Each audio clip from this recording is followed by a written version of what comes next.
தீபா அந்த கார்த்திக் வந்து தீபாவை செலக்ட் பண்ணது, அதுக்கப்புறம் வந்து இதுதான் தீபான்னு சொன்னது, இதெல்லாம் நினைச்சு பார்த்துட்டு ரொம்ப ஹாப்பியா ஃபீல் பண்ணிட்டு இருக்கும் போது ஒரு போன் கால் வருது. எடுத்து பாக்குறாங்க, ஐயோ இந்த ஆளா அப்படின்னு சொல்லி நினைச்சிட்டு இருக்காங்க. அதுக்கப்புறம் போன் எடுத்து பேசுறாங்க. இப்ப எதுக்கு எனக்கு போன் பண்ணீங்க, நான் தான் ஏற்கனவே சொல்லிட்டேங்கல்ல அப்படின்னு சொல்லும் போது, இருமா ராசாத்தி எதுக்கு இவ்வளவு டென்ஷன் ஆகுற, நீ தனியா இருக்கிற டைம் பார்த்தே கால் பண்ற, அப்பவே உனக்கு தெரிஞ்சுக்க வேண்டாமா, அங்க நடக்கிறது எல்லாமே எனக்கு தெரியுமா, சரிம்மா நான் சொன்னதை பத்தி யோசனை பண்ணியா, இங்க பாருங்க நான் எந்த ஐடியாவும் எனக்கு வரல, நீங்க முதல்ல போனை வைங்க. ஓ பிடிக்காமா, அப்போ ஒரு சாம்பிள் காட்டிட வேண்டியதான்.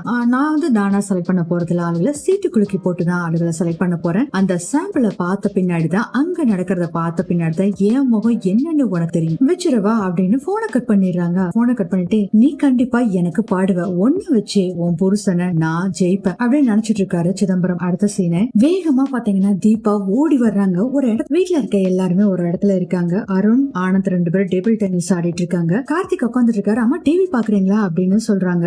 பாக்குறேன்ப்பா அப்படின்னு அபிராமி சொன்னோடனே அவர் போய் ஸ்விட்ச் போட போறாரு. வேகமா ஓடி போறாங்க கார்த்திகை பாக்குறதுக்கு. அவங்க ஸ்விட்ச் போட்டு என்னங்க அப்படிங்கிறாங்க. தீபா பார்த்து ஒண்ணு இல்ல சார் அப்படின்னு சொல்லிட்டு அப்படியே நின்னு பாத்துட்டு இருக்காங்க. இன்னும் கொஞ்ச நேரத்துல ஒரு ஷாக் ட்ரீட்மெண்ட் கொடுக்க போறேன் அப்படின்னு சிதம்பரம் சொன்னார்ல, அதை நினைச்சிட்டு பயங்கர டென்ஷன்ல இருக்காங்க. அபிராமி திடீர்னு எழுந்திருச்சு ஏதோ ஸ்விட்ச் போடுறதுக்காக அதை லைட் ஆஃப் பண்றதுக்கோ ஆன் பண்றதுக்கோ போறாங்க. அதை பார்த்துட்டு வேகமா போறாங்க தீபா. அதுக்குள்ள இங்க அருணாச்சலம் என்ன பண்றாருன்னா, போனுக்கு சார்ஜ் போடுறதுக்காக பிளக் பண்ணிட்டு ஸ்விட்ச் போடுறாரு. கரெக்டா ஷாக் அடிச்சிருது. சத்தம் போடுறாரு. அருணாச்சலம் எல்லாம் ஓடி வர்றாங்க. என்னாச்சு அப்படின்னு கேக்குறாங்க. இல்ல ஸ்விட்ச் போட்டேன் சார்ஜர் போடுறதுக்காக ஷாக் அடிச்சிருச்சு அப்படின்னு சொல்றாங்க. அபிராமி சொல்றாங்க, ஏங்க என்னங்க நீங்க இப்படி பண்ணிருக்கீங்க, நான் தான் சொன்னேன்ல ரூம்லயே போட்டு வர சொன்னேன்ல, இங்க பாருங்க இப்படி ஆயிடுச்சு அப்படிங்கிறாங்க. பாட்டி சொல்றாங்க, என்ன ஷாக் அடிக்கணும் தெரிஞ்சா இவன் பண்ணுவான் அப்படின்னு சொல்லிக்கிட்டு இருக்காங்க. ஆடிய பதத்தை காமிக்கிறாங்க. இந்த ரெசார்ட்டை நல்லபடியா சொல்லி அவங்க கிட்ட வாங்குறோம், கம்சனை வாங்குறோம், பெரிய இடமா ஒண்ணு வாங்குறோம், சின்னதா அதுல வீடு கட்டுறோம் அப்படின்னு சொல்லிட்டு போகும்போது அங்க இருக்க பேரத்து அப்படின்னு துப்பிட்டு போறாரு. ஏ இங்க வா, எதுக்கு இப்ப துப்புன அப்படின்னு சொல்லி பேசிட்டு இருக்கும் போதே ஆடியோ பாதம் அப்படின்னு பாட்டி கூப்பிடுறாங்க. அதை கேட்டுட்டு இதோ வந்துட்ட மேடம் அப்படின்னு சொல்லிட்டு அவங்களும் வர்றாங்க. மேடம் சொல்லுங்க அப்படிங்கிறாங்க. இவ்வளவு பெரிய ரெசார்ட்ல இப்படிதான் ஸ்விட்ச் போர்ட் எல்லாம் வச்சிருப்பீங்களாடா அப்படின்னு கண்டுபடி திட்டிட்டு இருக்காங்க பாட்டி. ஆடியோ பாதம் சொல்றாரு, இல்ல மேடம் நாங்க எப்பயுமே செக் பண்ணிட்டு தான் இருக்கோம், அது மாதிரிலாம் வரதே இல்ல அப்படின்னு சொல்லிட்டு உடனே ஸ்விட்ச் போர்ட்ல போய் கை வைக்க போறாரு. பாட்டி சொல்றாங்க, டே எதுக்குடா வேண்டாண்டா அப்படிங்கிறாங்க. அதெல்லாம் ஒண்ணும் பண்ணாது அப்படின்னு கைய வைக்கிறாரு ஸ்விட்ச் போர்ட்ல. அவ்வளவுதாங்க, ஷாக் பயங்கரமா அடிக்குது.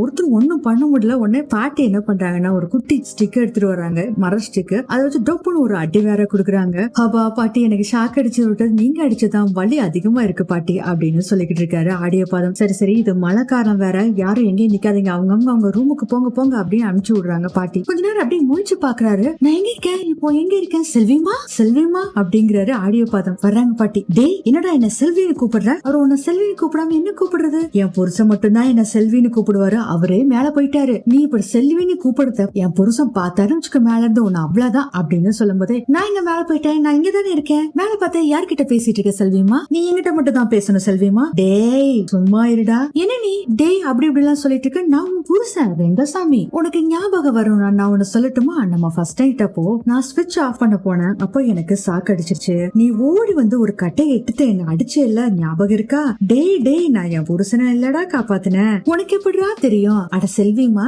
நான் தானே உன் புருஷன் ரெங்கசாமி பேசிக்கிட்டு இருக்கேன் அப்படின்னு சொல்லி கணத்துல கை வைக்கிறாரு ஆடியோ போதும். பாட்டி கையில ஸ்டிக் வச்சிருக்காங்கல்ல, அதை எடுத்துக்கிட்டு ஒரு போட்டுன்னா பாரு அப்படின்னு அடிக்க ஓங்குறாங்க பாட்டி. இந்த வேலையில இங்க வச்சுக்காத, வேற யாருக்கிட்டயாச்சும் வச்சுக்கோ, வேற யாராச்சும் வச்சுக்கிட்டா உன் புருஷன் தப்பா பேசுவாங்களா செல்விமா, டேய் என் புருஷன் மாதிரியே பேசி என்ன டென்ஷன் பண்ணாத அப்படின்னு அங்க இருந்து போறாங்க பாட்டி. செல்வி நீ எங்க போனாலும் நான் திரும்ப திரும்ப வருவேன், I will catch you செல்வி அப்படின்னு சொல்லிட்டு பின்னாடியே போறாரு ஆடியோ பதம். அடுத்தது தீபாவை காமிக்கிறாங்க. தீபா ரொம்ப டென்ஷனா இருக்காங்க. கார்த்திக் போன் பேசிட்டு இருக்காரு. கார்த்திக்க பாத்துட்டு அப்படியே மைண்ட் வாய்ஸ் ஓடிட்டு இருக்கு தீபாக்கு. சார் உங்களுக்கு எதிரா அவரு பாட்டு பாட சொல்லிட்டு இருக்காரு சார், அவரோட ஆல்பத்துக்கு முதல்ல எல்லாமே என்னதான் மாற்றிட்டு இருக்காரு, நான் தைரியமா இருந்தேன், இப்ப என்னடா மாமா கிட்டே ஷாக் வச்சுட்டாரு, என்ன பண்றதுன்னு தெரியலையே சார் அப்படின்னு சொல்லி யோசனை பண்ணிட்டு இருக்காங்க. அப்புறம் போன் பேசிட்டு கார்த்திக் வராரு. என்ன தீபா ஒரே யோசனையில இருக்கீங்க, என்னாச்சு, அதெல்லாம் ஒண்ணு இல்ல சார், அந்த பாம்பே கம்பெனி டீல் என்னாச்சு சார், அவங்க அந்த பொண்ணுதான் வேணும்னு சொல்லி ரொம்ப சொல்றாங்க, நான் பல்லவி கிட்ட பேசலான்ட்டு இருக்கேன், ஏட்டு ஒவ்வொரு இது யோசனை பண்றேன், பேசாம அந்த டீலவே விட்டுலாமான்னு பாக்குறேன் சார். என்ன சார் இப்படி சொல்றீங்க, ஆமா தீபா நம்ம கம்பெனி முன்னுக்கு வரதுக்காக அந்த பொண்ணை தொந்தரவு பண்ற மாதிரி எனக்கு தோணுது தீபா, அது மட்டும் இல்லாம அந்த பொண்ணவே நம்ம சார்ந்து இருக்கோமோன்னு சொல்லி எல்லாம் நினைக்கிற மாதிரி ஆயிரும் தீபா. சார் நீங்க எதுக்கு சார் அப்படி சொல்றீங்க, யாரோ என்னமோ பேசிட்டு போறாங்க, எல்லா கம்பெனியும் இப்படியா சார் கேட்பாங்க, நீங்க அந்த பொண்ணை கூப்பிடுங்க சார், கண்டிப்பா உங்க இதை புரிஞ்சுக்கிட்டு அவங்க கண்டிப்பா பாட வருவாங்க சார் அப்படின்னு தீபா சொல்றாங்க. சரி விடுங்க, இங்க வந்த இடத்துல நம்ம பிசினஸ் பத்தியே பேசிட்டு இருக்கோம். சரி தீபா பக்கத்துல மகாபலிபுரம் இருக்கு, நம்ம அங்க போலாம், ஓகேவா தீபா அப்படின்னு தீபா சிரிக்கிறாங்க. அப்பா இப்ப நாச்சு சிரிச்சீங்க, சரி வாங்க போலாம் அப்படின்ட்டு கார்த்திக் போறாரு. அடுத்ததே பாட்டியை காமிக்கிறாங்க. பாட்டி காஃபி குடிச்சிட்டு இருக்காங்க. கதவு திறந்துதான் இருக்கு, வாங்க அப்படின்னு சொல்றாங்க. செல்வி செல்வி அப்படின்னு சொல்லிட்டு வராரு. ஆடியோ பாதம், அட்ட நீயா அப்படின்னு இருக்காங்க. பாட்டி, இல்ல செல்வி, கிளைமேட் ரொம்ப கூலா இருக்கு. யோ எந்த கூலா இருந்தாலும் என்ன நான் பாத்துக்குவேன். இல்ல இல்ல கிளைமேட் ரொம்ப கூலா இருக்கு, அதனால போத்திக்க போர்வையும் குடிக்க சுடுதண்ணியும் கொண்டு வந்தேன். செல்வி, இந்த ஹாட் வாட்டரை பார்த்தா எனக்கு நம்ம ஃபர்ஸ்ட் நைட்ல நீ பால் கொண்டு வந்து கொடுத்ததும் அதை வாங்கணும்னே உன் கையை தொட்டி என்னை துள்ளிட்டு பெட்ல விழுந்ததும் நான் பால் சூடா இருக்குன்னு சொன்னதும் நினைக்கிறப்பே சந்தோஷமா இருக்கு அப்படின்னு சொல்லிட்டு தொட்டால் பூ